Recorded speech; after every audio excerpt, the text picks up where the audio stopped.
பிரபு Saravanan sir. Sir first இந்த கதையை சொன்னதை வந்து நான் ரஜினி முருகனோட சிங்கப்பூரில் ஒரு சிங்கிள்ட்டு ஒரு ட்ராக் ரிலீஸ் பண்ணிட்டு நாங்கள் வந்ததுக்கப்புறம் இந்த மாதிரி மீட் பண்ணோன்னு சொன்னார்.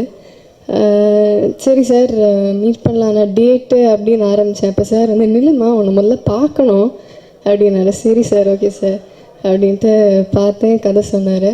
அப்போ எனக்கு கதை கேட்கும்போது தெரில, எனக்கு கதை கேட்கும்போதே எனக்கு தெரிஞ்சிருச்சு கதை சூப்பராக இருக்கானா, நான் தான் பண்ண போகிறேனான்னு தெரில. ஆனால் கதை முடிச்சதுக்கப்புறம் சார் எப்படி சார் கன்ஃபார்ம்டா சார், நான் தான் பண்ணேன். ஆமாம் மாதிரி தான் கன்ஃபார்ம் அப்படின்னாரு. ஸோ அவர் அதை சொன்ன போது ஒரு சின்ன புன்னகை என் முகத்தில். ஸோ அதை அந்த ஒரு மொமெண்ட் நான் இப்போவும் மறக்க மாட்டேன். கீர்த்தியை பற்றி நான் ஒரு படம் தான், அந்த படம் அப்போ ஷூட்டிங்கில் இருந்தாங்க, இது என்ன மாயம். அப்புறம் நான் ரொம்ப விசாரித்து பிரியதர்ஷன் சார் படம்லாம் பண்ணியிருக்காங்கன்னு ஸ்கிரிப்ட் சொல்கிறப்ப சரி ஆட்டிடியூட்ஸ் அவங்க பேசுகிறது எப்படி இருக்குன்னு தெரிஞ்சுக்கிட்டு, ஆனால் ரொம்ப அதாவது ஒரு தமிழ் பேச தெரிந்த, ஒரு மலையாளம் பேச தெரிந்த ஒரு கதாபாத்திரத்தை வந்து அழகாக நிறைவு செய்தாங்க. எஸ்பெஷலி நிறைய இடம் ரிஸ்க் எடுத்தது ட்ரெயினில். அது இன்ஜினில் லோக்கோவோட ஹீட் பார்த்தீங்கன்னா ஒரு ஓவன் கிட்ட நிற்கிற மாதிரி இருக்கும், லிட்ரலி ஓவன் உள்ளாரே நிற்கிற மாதிரி இருக்கும். அதுக்குள்ளே முகம் சொல்லிக்காமல் என்னால் அதை பண்ண முடியாது அதை பண்ண முடியாதுன்னா அவ்வளோதான், அந்த படம் நகர்ந்துருக்காது. ஸோ தேங்க்யூ ஸோ மச் கீர்த்தி. தனுஷ் சார் 25ஆம் தேதி ரிலீஸ் கயல் படம். 28ஆம் தேதி அவரை நான் சந்திக்கிறேன்.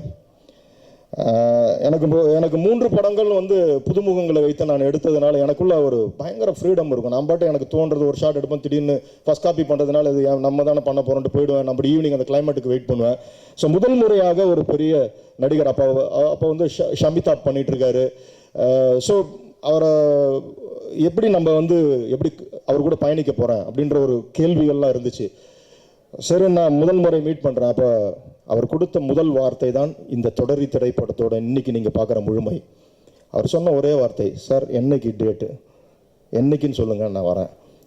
அந்த மேன் ஆஃப் வேர்டு, அவர் கொடுத்த வார்த்தையை கடைசி வரைக்கும் அதை சரியாக செய்து கம்ப்ளீட்டாக எனக்கு கொடுத்ததுனால தான் இந்த தொடரி திரைப்படத்தை நீங்கள் பார்க்க போகிறீங்க.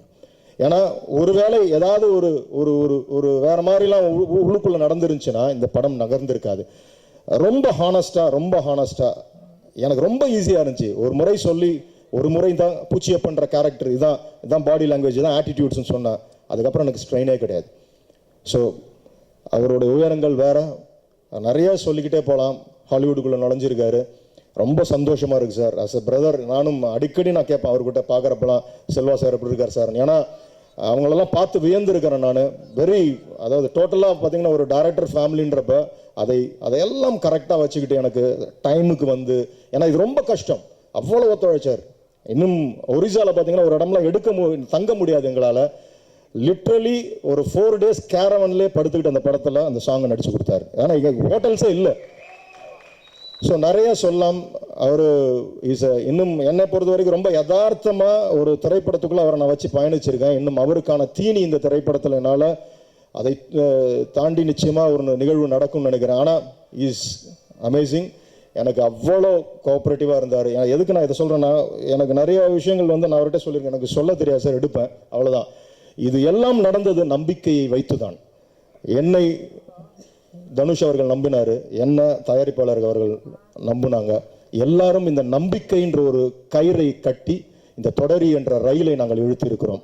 இது நிச்சயமாக ஆத்மார்த்தமான ஒரு வெற்றி மட்டும் இல்லை, ஒரு பிளாக் பஸ்டரில் எழுதி வச்சிங்க. நான் இதே தான் கும்கிக்கு சொன்னேன் நான், லிங்கு சாகர்கிட்டலாம்.